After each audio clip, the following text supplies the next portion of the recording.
Jadi kita melihat kepada kes ni, alhamdulillah sudah tangkapan kita buat. Dia mengaku telah melakukan lebih kurang 21 kes pecah kereta di Kelantan saja. Dan dia buat ni antara boyfriend girlfriend lah. Boyfriend girlfriend ni kerja dia pecah kereta kerja dia.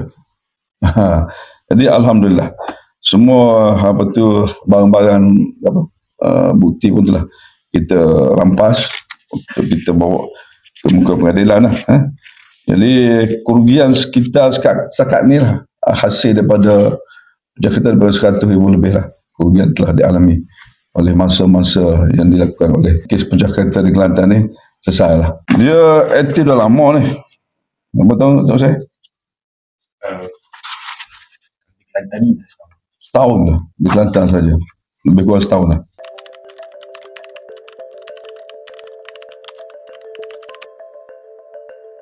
Dia ada target dia. Dan dia pergi satu tempat kawasan parking, dia lihat tak ada CCTV.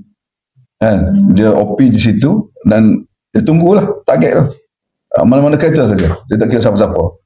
Tengok mana-mana kereta parking tempat yang dia rasa selamat tak ada CCTV, dia akan buat kerja kereta tu.